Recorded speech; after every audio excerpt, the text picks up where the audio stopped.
ፌዘኞች ናቸው። እናንተ አላዋቂዎች እስከ መቼ አላዋቂነትን ትወዳላችሁ? ፌዘኞችም ፌዝን ይፈቅዳሉ ይላል። በፌዘኞች እርሱ ያፌዛል፣ ለትሑታን ግን ሞገስን ይሰጣል ይላል። በፌዘኞች ግን እርሱ ያፌዛል ነው የሚለው። እግዚአብሔር ራሱ በዚህ መንገድ የሚያያቸውን ፌዘኞችን ለማስተናገድ አስቸጋሪ ነው የሚሆነው እና ዝም ብሎ በሁሉም ነገር ማላገጥ፣ በሁሉም ነገር ማሾፍ፣ የእግዚአብሔር ቃል ገልጦ መገልፈጥ፣ እንደዚህ አይነት ነገሮችን የሚወዱ ሰዎች ያሉበት ነው የሶሻል ሚዲያው መድረክ እና ለእግዚአብሔር ነገር ክብር የሌለው እሱ እዚህ መፍቀድ አንችልም። እግዚአብሔርም እንዲያውም በምሳሌ 13:1 ላይ ፌዘኛ አይሰማም ነው የሚለው።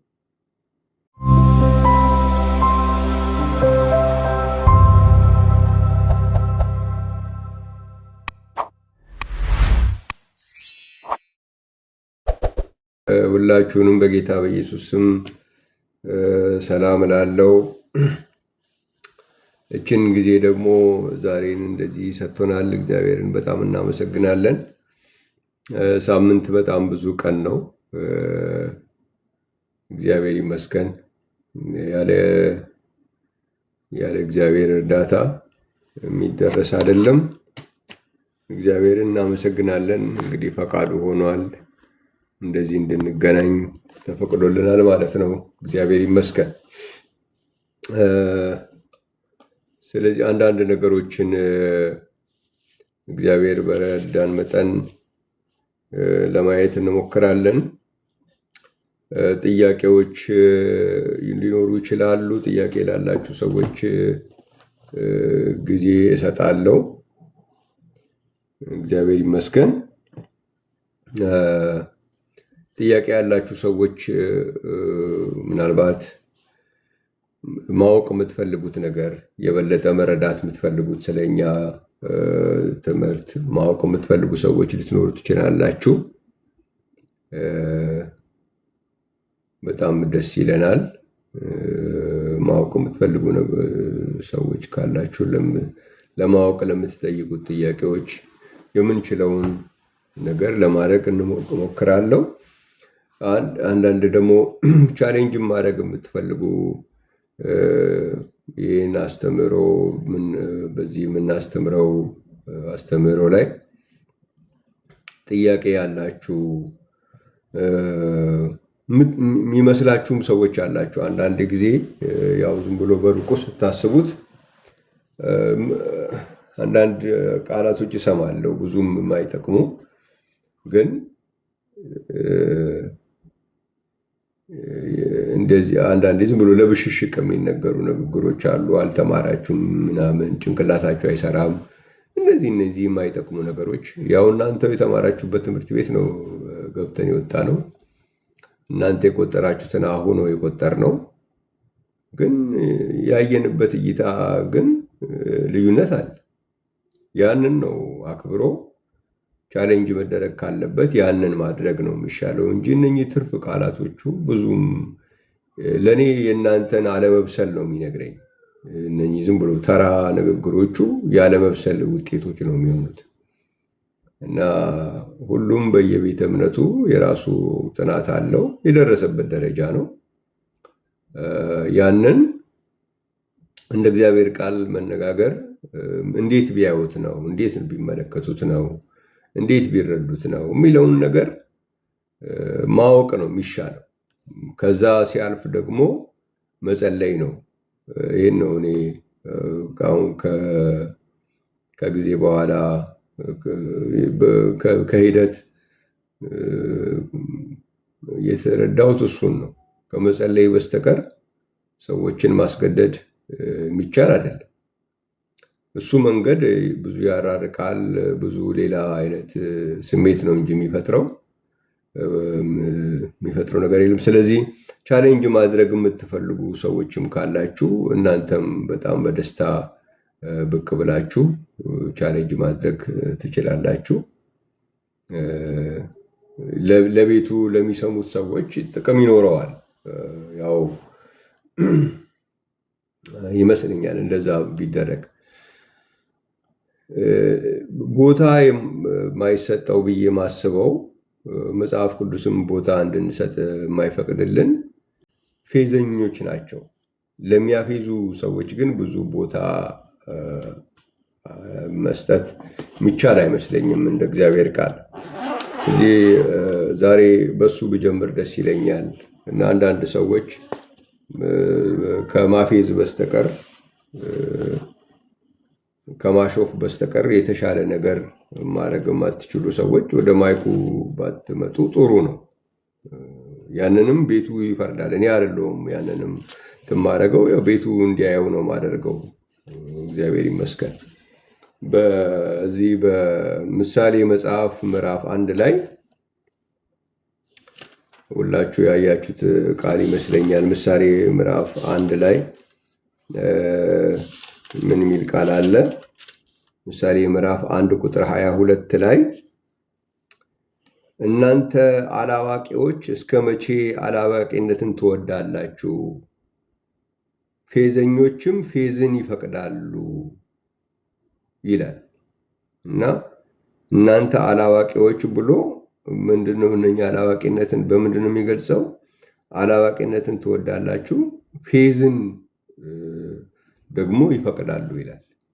እና ፌዝ መፍቀድ ተገቢ አይደለም ማለት ነው። እንዲያውም እዚሁ ምሳሌ መጽሐፍ ምዕራፍ 3 ቁጥር 34 ላይ ምን የሚል ቃል አለ? የእግዚአብሔር መርገም በኃጥእ ቤት ነው፣ የጻድቃን ቤት ግን ይባረካል ይልና ቁጥር 33 ቁጥር 34 ላይ በፌዘኞች እርሱ ያፌዛል፣ ለትሑታን ግን ሞገስን ይሰጣል ይላል። በፌዘኞች ግን እርሱ ያፌዛል ነው የሚለው።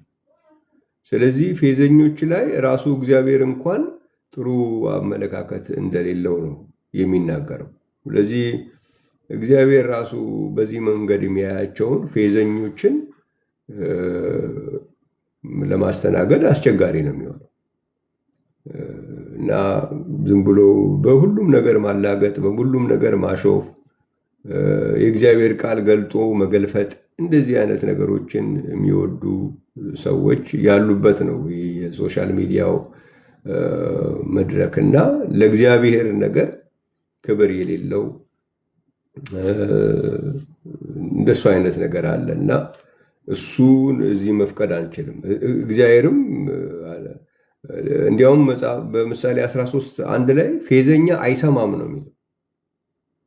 ፌዘኛ አይሰማም ነው የሚለው እና አንዳንዴ በሰዎች በጣም ነው የሚያሳዝነው። አንዳንድ ጊዜ መንፈሳዊ ውይይት ላይ ራሱ የሰዎች ምንድን ነው የሚባለው ይሄ አማርኛ ቋንቋ ሲናገሩ እንኳን ቋንቋውን ላይ ያለ ምንድን ነው የሚባለው በቋንቋው ፕሮናንሲዬሽን ላይ እንኳን እያሾፉ እያላገጡ የሚውሉበት መንፈሳዊ መድረክ ላይ ማለት ነው። አልችልም እንዲህ በቃ እንደዛ አይነት እያሾፉ ሰዎች ላይ ሰምቻለሁ። የተቀዱ ቅጂዎችንም ሰምቻቸዋለሁ። እንዴት አማርኛ ፕሮናውንስ እንደዚህ ይደረጋል? አማርኛ አለ አይደል? አማርኛውን በኦሮምኛ ፕሮናውንስ ሲደረግ፣ አማርኛ በትግርኛ ፕሮናውንስ ሲደረግ፣ ወይም አማርኛ በከምባትኛ ወይ ደግሞ በሀዲይኛ በእንደዚህ ፕሮናውንስ ሲደረግ እንግዲህ ሌላ አይነት እንትን አለው እና መንፈሳዊ ነገር ጥቅሱን ማስረጃውን የእግዚአብሔርን ቃል ከመወያየት በዛ ላይ ሁሉ የሚያፌዙ ሰዎች መንፈሳውያን ነን ብለው የሚሉበት ሁኔታ ያለበት መድረክ ነው። እግዚአብሔር ይመስገን። ግን አሁን እኔ እዚህ ላይ እንደሱ አይነት ፌዝ የሚያፌዙ ሰዎችን አልፈቅድም። መጽሐፍ ቅዱስም እግዚአብሔርም አይፈቅድም ነው የሚለው። ነገር ግን በእውቀት ላይ የተመሰረተ በመረጃ ላይ የተመሰረተ በእግዚአብሔር ቃል ላይ የተመሰረተ ነገር ለሁሉም ስለሚጠቅም በጣም በደስታ ነው ማስተናግደው እና ጊዜ ይሰጣለሁ። ጥያቄ ያላችሁ ሰዎች እንግዲህ እንድትጠቀሙበት ጊዜውን በጣም ደስ ይለኛል ማለት ነው። እግዚአብሔር የተመሰገነ ይሁን። ይህንን ነው እንደ መግቢያ ምለው። እግዚአብሔር ይመስገን። ሌላው እንግዲህ እኛ አንድ ቤተ እምነት ላይ ያተኮረ አጀንዳ የለንም። የሆነ የዚህ ቤተ እምነት ወይም የዚህ ቤተ እምነት ሰው አይደለም። ያው ገስት ላይ የገባውን ሰው ነው ወደ ለጥያቄም ካለ ማመጣው እንጂ ከሌ የምትባል የምንትስ ቤተ እምነት ምናምን የሚል እንትን የለኝም። እንደዛ አላደርግም። እሱ ሌላ ቦታ ላይ ነው እንደዛ የሚደረገው እና እዚህም እንደዛ እንዲደረግ የምትፈልጉ ሰዎች እንደሱ ለማድረግ ሀሳብ የለኝም። እግዚአብሔር ይመስገን። ስለዚህ ያንን የሚያደርጉ ሰዎች በአንድ ቤተ እምነት ላይ አጀንዳ ያላቸው ወደዚህ መጥተው ስለዛ ታርጌት ያደረጉበትን ቤተ እምነት ቦታው ላይ ሄደው ነው ማናገር ያለባቸው። ለምሳሌ በእስልምና ላይ ታርጌት ያደረጉ ሰዎች አንድ የራሳቸው ክፍል ከፍተው ዝም ብሎ እነሱ በሌሉበት ሙስሊም ወገኖች ወይም ሙስሊም ወገኖች ስላችሁ መምህራኖቻቸው በሌሉበት ቦታ ላይ አንዳንድ ሙስሊም እምነት ተከታዮችን ብዙም በአስተማሪነት ደረጃ ከሌላቸው ጋር ዝም ብሎ ማፌዝ እሱ ጥቅም የለው። እንደሱ ትክክል አይመስለኝም። መሄድ ነው ትኩረት አድርጌ እነሱን እንትን አደርጋለሁ ከተባለ ከነሱ ጋር ከመምህራኖቻቸው ጋር እየተገናኙ ለመናገር መፍቀድ ነው። እዚህም እንደዛ ነው። ኦርቶዶክስ ላይ አትኩሮ ዝም ብሎ ማለት ከእነሱ ጋር ሄዶ መናገር ነው። የሐዋርያት ቤተክርስቲያንንም ታርጌት አደረገ ነው የምትሉ ሰዎች እዛ የሐዋርያት ቤተክርስቲያን እንደዚህ ባሉበት ነው እንጂ የምናውቀው አንድ ክፍል ውስጥ ቁጭ ብሎ ስለ ቤተ እምነቱ ዝም ብሎ እሱ ነቆራ ነው የሚሆነው። እሱ ነቆራ ነው እንጂ የሚሆነው በመንፈሳዊ ትምህርት አይሆንም። እዚህ መምጣት ነው።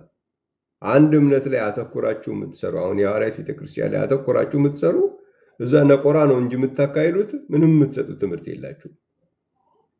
እዚህ ላይ መታችሁ ግን ጥያቄያችሁን ማቅረብ ትችላላችሁ። እግዚአብሔር የተመሰገነ ይሁን። እዚህ መምጣቱን እንትን ብላ ኑና ለምንድን ነው የምመጣው? እናንተ አተኩራችሁ የምትሰሩት በሐዋርያት ቤተክርስቲያን እስከሆነ እዚህ መምጣት ያለባችሁ እናንተ ናችሁ። እኛ ግን የትም መሄድ አያስፈልገንም። ምክንያቱም እኛ አንድ ቤተ እምነት ላይ አተኩረን አንሰራም።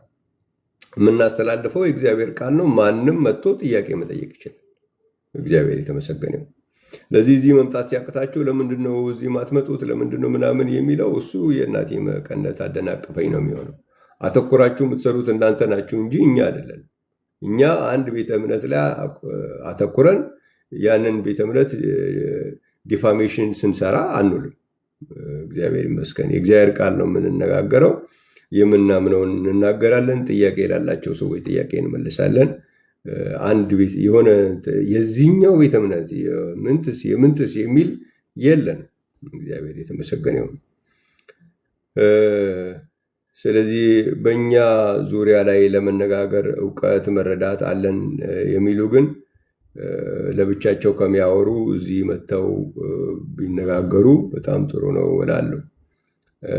አንዳንድ ሊገልጹ አይችሉም ከሚባሉ ሰዎች ጋራ ዝም ብሎ የፌዝ እና የቀልድ ጊዜ ማባከን እሱ ውይይት አይደለም። ኑ የሚላችሁ ቦታ ላይ መታችሁ ስትነጋገሩ ነው የእውቀቱና የመረዳቱ መለኪያ የሚታየው እንጂ የሆነች ክፍል ውስጥ ቁጭ ብሎ ግን ስለ ራሳችሁ ሳይሆን ስለ ሌላ ቤተ እምነት እያወራችሁ የሌላ ቤተ እምነት አስተማሪ እኛ ጋር መጥቶ ያነጋግረን ማለት ስለ ሌላው እያወራችሁ እኛ ጋር ይምጣና ያናግረን ይባል። ስለ ሌላው የሚያወራው ሰው ነው መሄድ ያለበት። እግዚአብሔር ይመስገን። እውቀቱ ካለ መረዳቱ ካለ የተሻለ ካለ ስለሌላው የሚያወራው ክፍል የባለቤቱ የትምህርቱ ባለቤቶች ጋር ሄዶ ቻሌንጅ ማድረግ መቻል አለበት። ያን ነው መሆን ያለበት።